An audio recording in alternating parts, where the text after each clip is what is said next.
On the NFL game on Fox, Trump decided to pay a visit and go to the game. And he hung out with announcers Kenny Albert. I don't know who the other guy was, but Kenny Albert, who, of course, is a great sportscaster, great NFL play-by-play guy, son of the legendary Marv Albert. Jonathan Vilma was I guess the other guy in the booth, former New York Jet. Man, what are the Jets? Are the Jets 0-20 this year already? Holy cow, they can't get a break.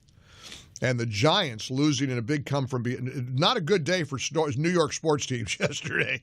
And I'm in New York. Still grateful that I made it to my destination this morning as a result of my Uber ride. If you want to check out my Uber ride this morning into our studios here in Lower Manhattan, follow me on X at Gallagher Show and check out what I shared with the world about my Uber driver. It was a little touch and go there for a bit. I was a little nervous. It was the longest Uber ride of my life. But you can just check it out at X. Feel free to make a comment.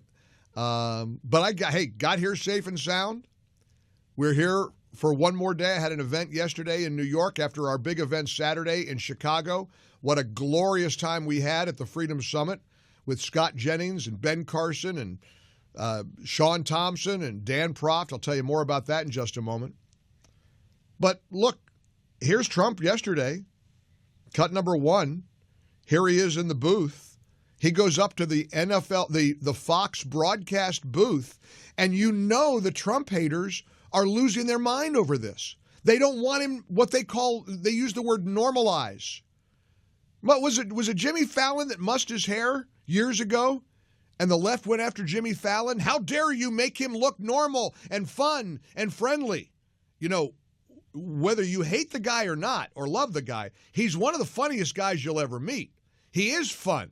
He is playful. And he is, I wouldn't call him normal. I mean, he's not a radical lunatic. Here he was in the broadcast booth yesterday, the NFL on Fox. So Ronald Reagan, well before becoming president, he was a sportscaster. That's he called right. Big Ten football. He called Iowa football games.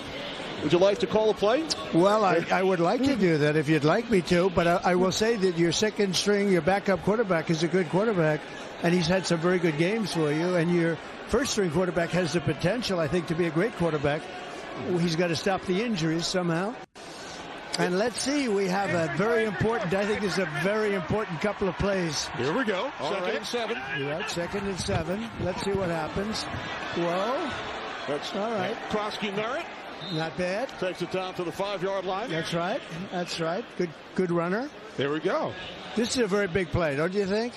I think they have to get a touchdown. Let's put it differently. They just have to get a touchdown. There we go. Now you're doing my job, because that's what I was going to say. They have to get a touchdown. Just forget about the play. They have to get a touchdown. So you've done my job, now you've done his job. Right. I mean, it was such a great moment. And it's like, that's the way it's supposed to be. He is the president of the United States.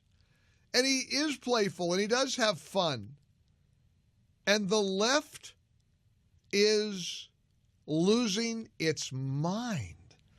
And look, I'm not a vindictive person. I don't want them to lose their mind. I want them to relax. You know, I heard from somebody over the weekend who's a Democrat, completely convinced that the Supreme Court was going to overturn same-sex marriage today. They were going to take the case, the Kim Davis appeal, the Kentucky court clerk. And the Supreme Court, without comment, rejected the appeal. Obergefell is not going to be overturned. Gay marriage is here to stay. And this person was frantic and worried for nothing. People are panicking, and people are in histrionics. Look, most Americans approve of mass deportation. You can't be here illegally. I saw another statistic yesterday, another month with not one single illegal border crossing. There's zero. The border is secure. He did that. Now, there's work to be done. We got to be mindful of the affordability issue that people are so concerned about. And they ought to be. And they ought to be.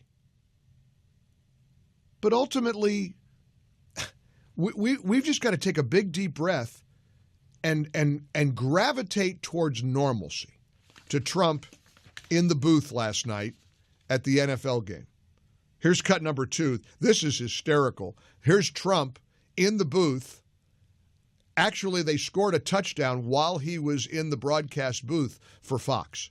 Which is a record, so we're doing great, just like they have to do great right now. 4th and short. Let's see what happens. On 4th down, Mariota throws to the end zone, touchdown. Just like he dialed it up. Samuel. See, that was very important. Got a little ways to go yet, but still, that was very important. Now your ratings have gone up because there's hope. I know you love ratings. I love ratings. You got to have ratings. Well, you guys have the ratings too. That's hysterical. He scored a touchdown while he's in the booth. He said, now your ratings are going up because Trump's in the booth and the team scores a touchdown. Oh, my goodness. Guy's as sharp as a tack, right? Wonder if he takes think factor. Life moves fast. Look, if you get called into the broadcast booth, you can't just be up there and go, ooh, ooh, ooh, ooh. You got to actually call the plays. As the host of the Tiger Tailgate Show, I also was the sideline reporter, and I would fill at halftime. And one Saturday afternoon in Death Valley, Jim Phillips, the legendary play-by-play man who's since passed away, and he was a dear friend, Jim was being honored by the Clemson Hall of Fame, and he had to go down on the field to accept the honor. Well, getting from the booth down to the field at Clemson, Death Valley, Frank Howard Stadium is huge. You got 80,000, 100,000 people on a Saturday. He goes down to get the award at halftime. I'm only supposed to fill until he comes back up to the booth to start the second half. Well, he can't get back in time. He's being mobbed, and he can't get to the elevator. I mean, he was ticked. But the second half started. So I'm sitting there with the headphones on, and I got to call the plays. Now, I don't know how to call a play. I'm not a play-by-play announcer any more than President Trump is. You could kind of tell President Trump that wasn't exactly in his wheelhouse. Well, me either. Now, get this. I'm up there, and the guy next to me, I think his name was Mike Epps, I'll never forget this, on the kickoff, they started the second half. Do you know that whoever it was that received the kickoff ran it like 90 yards back for a touchdown? And I'm the one doing the stupid play-by-play. Here's what I did. I'm not kidding you. There's the kickoff. Ball's being received. There, there he goes. I just started grunting and making noises like animal noises. I didn't explain to the audience what was happening. I didn't even tell it's a radio audience. And I don't explain to them that, number 27, Ty, whatever his name was. I'm the poor color guy is looking over at me. The color commentator, his eyes are as wide as saucers because he's looking at me like, you moron, are you going to say anything? When Jim Phillips finally burst into that, and he could hear it because they played the radio broadcast over this, the PA system in the stadium, like in the elevators and stuff. He heard what a disaster it was. He burst into that thing. He said, Gallagher, get out of here. He took the hit. So he was so mad. But yeah, that was my illustrious debut as a play-by-play announcer. Not my finest hour.